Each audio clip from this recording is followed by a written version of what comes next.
¿Qué tal? Saludo a todos, bienvenidos a este video de miércoles. Tengo dos temas calientes, por un lado Beterbiev y Benavides, por el otro Sander Sayas y Virgil Ortiz. ¿Qué pasa con Benavides? El ex sparring de los dos, de Benavides y de Beterbiev, fue literalmente lapidario con las opciones de victoria que pueda tener David Benavides cuando enfrente a Artur Beterbiev.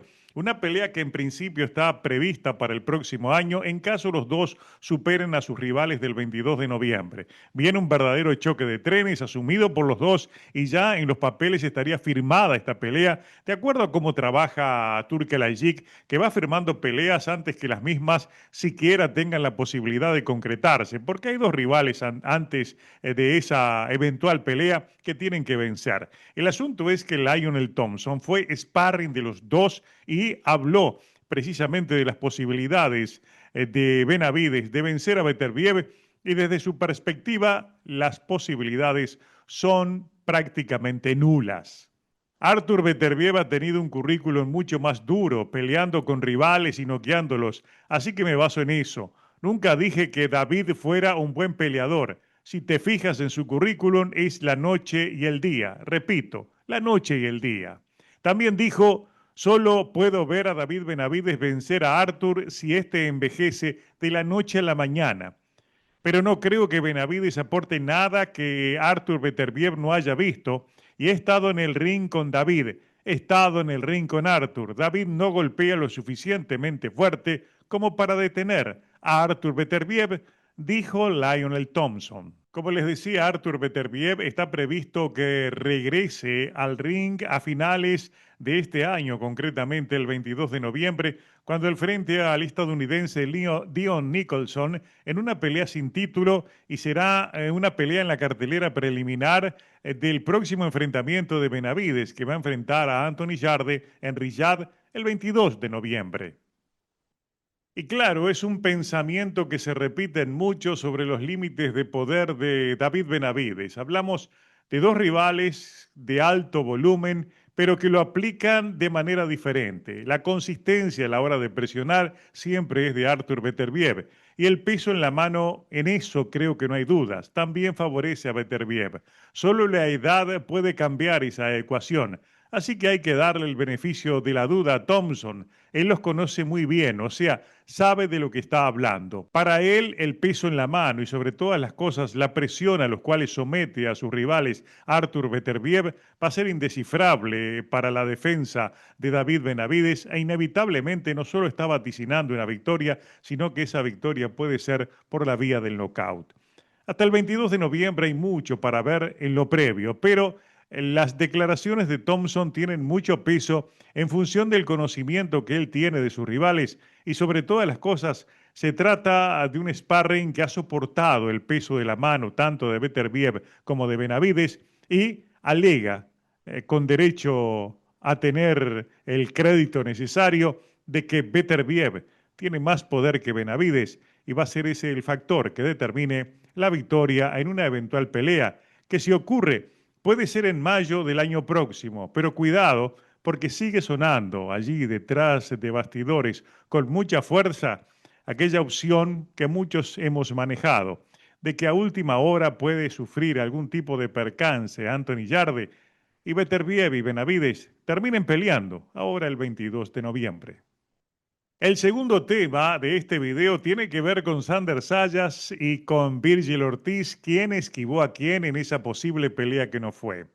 Un artículo de esta jornada en Boxing News 24/7, firmado por Tim Campton, sobre el fracaso de cualquier negociación para que ocurriera esa pelea, pone el dedo en la llaga y suma duras acusaciones contra Top Rank.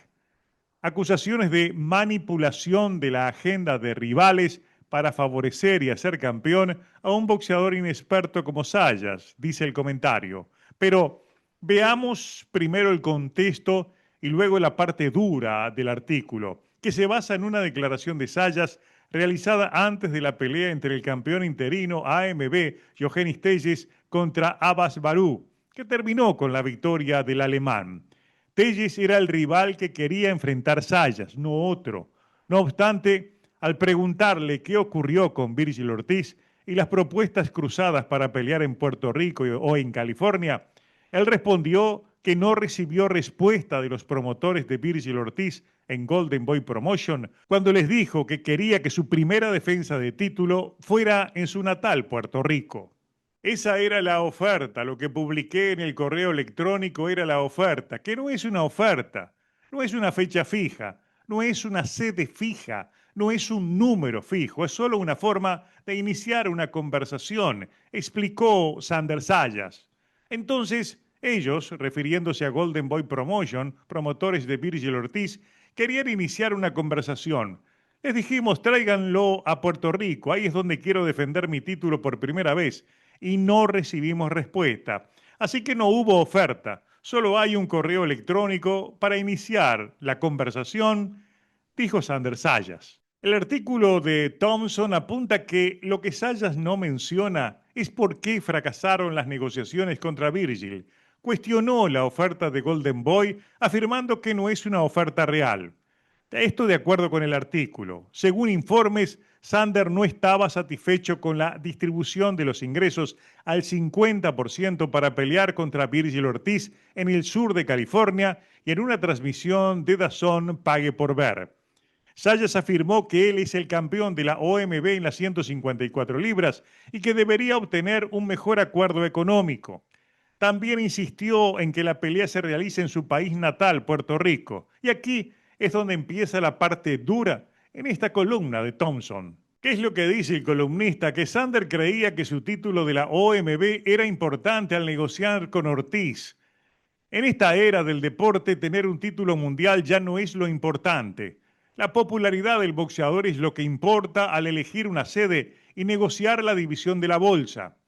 Tener un título a menudo significa que su promotor lo manipuló astutamente para conseguir el cinturón. Esa es la percepción que muchos aficionados tienen de Sayas. Lo que se cree es que sus promotores en Top Rank lo emparejaron hábilmente contra los boxeadores adecuados como Slava Spomer y Jorge García Pérez, el chino García, para conquistar el título vacante del peso super welter de la OMB el 26 de julio. Manejaron al inexperto Sander para sortear a los peligrosos contendientes y lograr el título de la OMB. Es comprensible, entonces, que Golden Boy y Ortiz sintieran que merecen una división 50-50. Ortiz ha enfrentado a mejores oponentes que Sayas con las recientes victorias sobre Israel Madrimov y Sergey Bohachuk. ¿Qué creo de todo esto? Que en primer lugar, la pelea de Sayas-Ortiz tuvo un componente financiero para su fracaso, que fue esa exigencia de 50-50 no aceptada por Sayas en la división de la bolsa. Algo similar, es bueno recordarlo, le ocurrió en aquella negociación con Sebastián Fundora. Sayas pidió más dinero. Aquí, o bien lo hizo para que lo rechazaran directamente y eso ayudara a su narrativa, como que los otros lo evitan, o de lo contrario, hay una mirada equivocada a su lugar en el boxeo.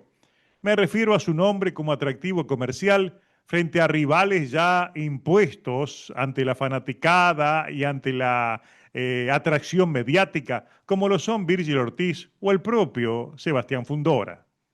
El otro factor que debe tomarse muy en cuenta es el de la oposición enfrentada por Sander Sayas.